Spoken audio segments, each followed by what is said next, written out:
Welcome to another video from Wildflower Guitar Co. In this video, I tell you how to change your acoustic guitar strings in 6 bite-sized steps. And it starts right now. Guitar strings are held on in 2 central spots. The bridge pins down here in the bridge and up here at the tuning pegs. The bridge pins hold everything in place and the tuning pegs keep tension on it to tune the strings. So our job here is to remove the bridge pins from the bridge and then to come up here and remove the strings from the string pegs. Now that we've got a basic understanding of what we've got to do with this guitar, let's jump into a list of tools you may need. In order to change these strings, there's a few tools we're going to need. I've got them here laid out on the bench, not very many. To start with, you need something to hold the neck up. I have this cork neck rest here. You don't have to use something exactly like this. You can use a rolled up towel if you have it. You just want something to support the neck so the headstock is not sitting flat on your surface that you're working on. That way you can use our next tool, which is the string winder. This goes on the pegs and you turn it just like this and it'll wind your strings, saves you a lot of twisting. Next thing we have here is a bridge pulling tool. I have showed this in one of my latest videos. If you haven't seen it yet, go check it out. This comes in handy. Next, you need something to cut the strings with. I have a pair of clippers here. Any old pair of clippers will work as long as they'll cut through very thin metal. And the last thing you need, of course, is your strings. I've got the Diodario Phosphor Bronze here. These are 17 going all the way up to 25. And these are a medium string. And now we'll dive into it. Step 2, we want to loosen the guitar strings. The way I like to do this is to pluck the string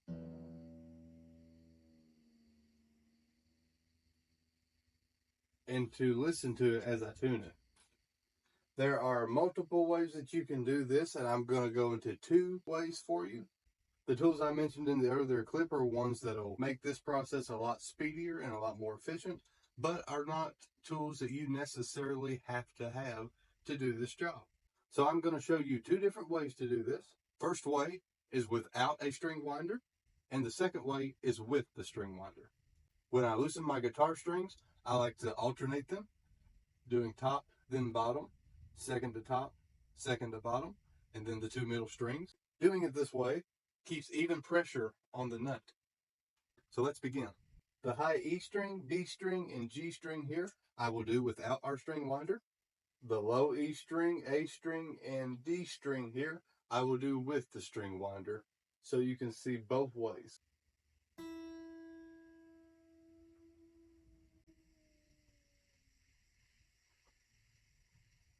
I'm loosening this string just enough to take off the tension. When it doesn't really make a note anymore when you pluck it, you know it's good. And once again, I like to alternate, so I did that one without. I'm going to do this one with.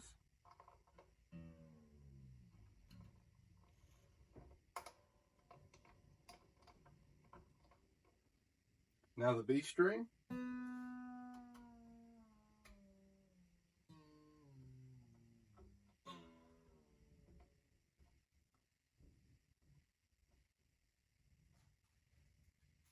Now the A string.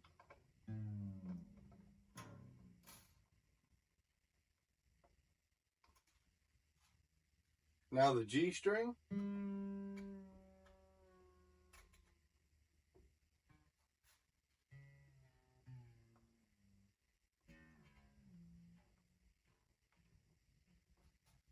And finally the D string.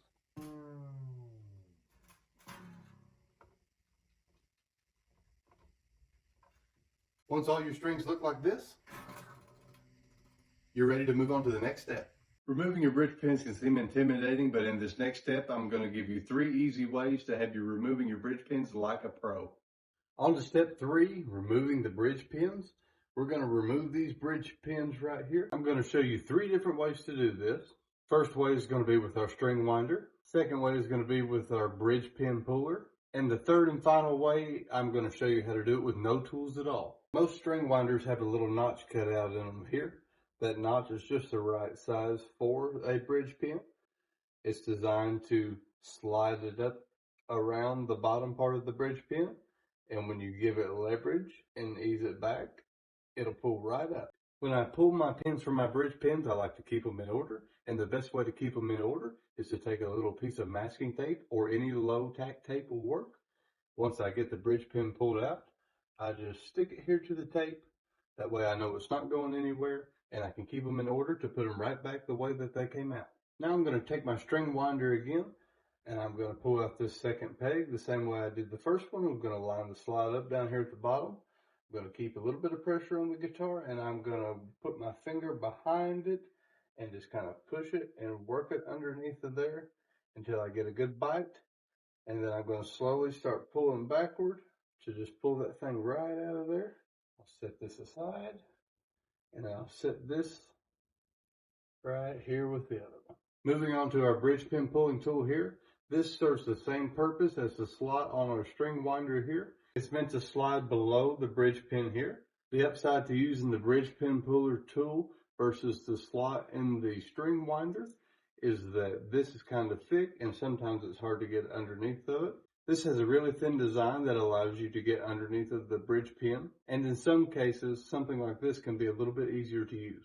Now I'm going to jump into the next two bridge pins here. Going to do the same thing as I did with the other one. Take the slot, line it up, and just start wiggling. You see it come up there. I pry some pressure down, then I grab it, pull it out, set it with the other ones, and I'm going to do this one next. Same scenario. Take it, work it around, it pops up, push down to apply pressure, that pops it out. Now I can grab it and set it here with the other ones. And the third and final way I'm going to show you how to pull these bridge pins out is without a tool. So now that I've got these out, I'm going to pull them up out of the way. Obviously you wouldn't have these out already, but you could loosen the strings and then slide your hand up and under in between them. I'm going to take my left hand, I'm going to put it into the sound hole. I'm going to reach it up in this direction to get underneath these two bridge pins. They'll be very easy to feel once you get your hand in there. And I'm going to push from the bottom and push them and pop them up. Sometimes they're a little stubborn, they get stuck in there kind of hard. You can take something hard, plastic, doesn't have to be this exact thing, and put underneath of it. A piece of leather would work, a piece of wood, just something that's durable enough but not too strong to where it'll break these. You're going to get underneath of it and just push it up and get pressure straight. Might help to keep a hand on it as you're doing that. That way the guitar itself doesn't come up and you shouldn't have any problems. So I'm going to demonstrate how this works right now. I'm going to take my hand, slide it up in here. I can feel the pins right here. I'm going to just apply pressure straight up. You can see how easy that one popped out. Now I'm going to grab it and set it here with the other ones. And then I'm going to do this one the same way. I've got my hand underneath of it. I can feel it, and I'm going to push straight up with my hand applying a little bit of pressure here. You can see how easily that one came out. Pull it. I'm going to take these two strings, set them to the side, and now we're ready for the next step. I have 3 more quick tips on how to restring your acoustic guitar that I'm going to share with you right now. If you've learned anything or you found this video helpful, please let me know by hitting that like button. It really helps the channel, and it lets me know you want to see more videos like this from Wildflower Guitar Co. My channel is dedicated to all things guitar tips, tricks, and repairs. I have more videos just like this one coming out answering your guitar maintenance questions. Make sure you hit the subscribe button so you don't miss a thing. Now, on to step 4. Moving right along to step 4.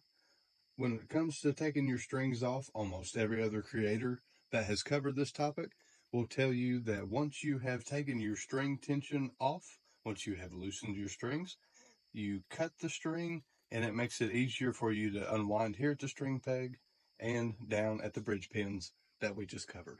If you'll notice, I didn't tell you to cut your strings at any point, and that's because we may need them in the future. Now that we have pulled all the bridge pins out, we can actually take the strings off. Now that the strings are loose, I'll show you how easy it is with just this one. I'm just unwinding the string, and then I pull it out, and that's it. You just repeat the same process with each string. Now that I've got the string off, I'm going to take it in a loop and wind it. I'm going to pinch right here, and then I'm just going to start looping that string around. Then I'll flip over here and I'll loop this the opposite direction. This will keep tension on both ends of the string, keeping it in a circle. And it also keeps this part here from jamming in your finger or falling into your carpet, going into your foot. I could go on, but we don't want that to happen. But I'm also going to show you another way to reuse these strings, and that's by you recycling them yourself. Going back to the reason you don't want to cut your guitar strings, picture this. You have your guitar, you are playing around with some people that you know, and the string breaks. What are you going to do? Go buy a brand new set, or steal one from the set that you just took off of your guitar and use it until it's time to string your guitar again. Now I remove the rest of the strings from the headstock, making sure to wind them up so they stay secure and they don't poke me, getting them ready for the next step. It's all come down to this, my personal tips on the restringing process. We're on to step number 5, starting the restringing process. Just a quick disclaimer, under normal circumstances, I would do step number 5 and step number 6 for each string, doing it one string at a time and repeating the process. But for the sake of this video, to make everything more cohesive, I'm going to go ahead and do step number 5, reinstalling the bridge pins and the strings. And then step number 6 will be how to put the strings onto the tuning pegs. I'll start by showing you how to reinstall the strings and the bridge pins in the bridge. First thing you want to do is take the string, hold it about an inch and a half away from the ball end here. Stick it down in the correct hole. This is the low E string, so it's going to go on the far left hole here. I'm going to take the bridge pin. There's a slot in the bridge pin, and I'm going to push that slot in facing the neck. So I'm going to put it this way towards the string. The ball end of the string is pushed down into the guitar. Now I'm going to push the pin in all the way, and I'm going to take the slack here that I have with my other hand, keep a finger on the pin, and pull that slack up until that ball end comes good and flat against the inside of that guitar top. I'll repeat the process with the A string here so you can get a good feel for how I'm doing it. Holding the string back, pushing the ball end in about an inch or inch and a half, taking that slot and making sure it's facing the string, facing towards the neck, pushing the pin in as far as I can get it, keeping my finger on it, using my other hand to pull out the slack so that ball end comes right up against the underside of the guitar top. I'll do this one more time without the narration to give you a real-time view of how long this takes.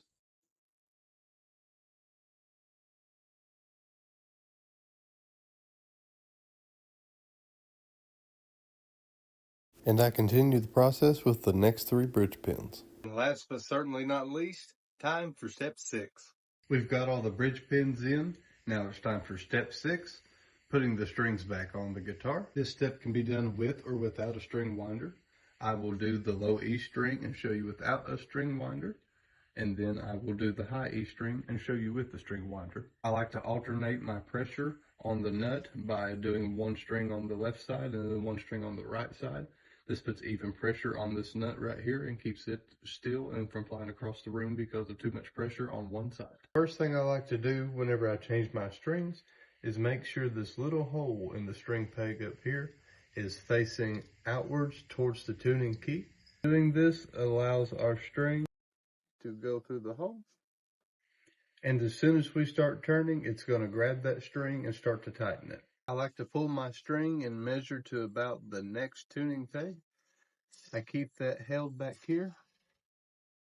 I take the string, feed it through all the way to where my finger is held. That I've got the string through the string peg right here, I want to take my hand and I'm going to put my finger down on the headstock here and apply pressure in a downward position.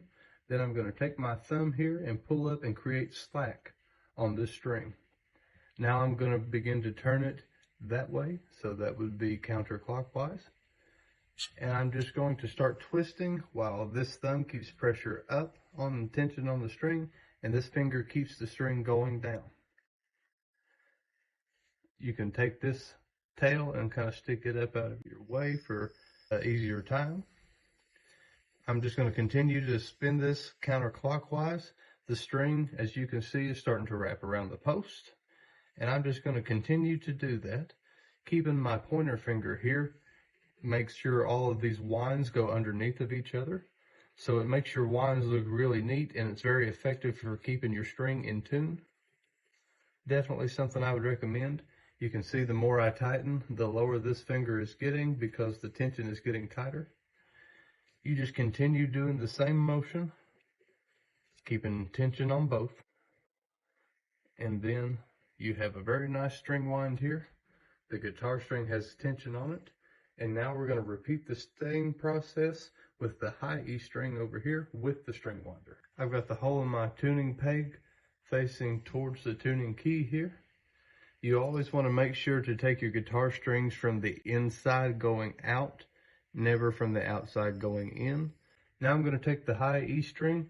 I'm going to measure back to this next tuning peg. I'm going to keep my slack right here. Go ahead and feed that string through the hole all the way up to where I had it marked with my other hand. Same process. I've got my thumb and I've got my finger. I'm going to use this string winder here, and I'm going to turn this one counterclockwise as well. This speeds the process up quite a bit. You can turn this thing a lot faster with the string winder than you can by hand, but it's definitely doable without the tools. One day I found I had misplaced my string winder, and out of necessity that led to me doing it without one. Eventually I got used to it, and now I kind of prefer it without. Probably best to try both ways and do what works best for you. We've got the strings on. It's time to trim these off. A lot of people will tell you to trim them as close as you can get them and clip them. That's definitely one way you can do it. That way it doesn't get snagged. The way that I normally clip them is about 1/4 of an inch. That way, if I do ever have to reuse that string, I know it's plenty long enough. But another way that you can do this without any tools is by taking your string, bending it back and forth, giving it a good wiggle, like this right here, and it comes right off. And then once you do it that way, it's clean and there's none of it sticking out. Out of the 3 ways to do it, this is my personal favorite, but choose whichever one works best for you. Time for a little haircut. Now that we've successfully replaced all 6 strings, it's time to tune the guitar. Over the next few days, your strings are going to stretch, making your guitar out of tune very often. But don't worry, it's not a sign of bad strings, it's just what it's designed to do. I'd give it about 3 days, and then your strings should be stretched and should stay in tune just fine.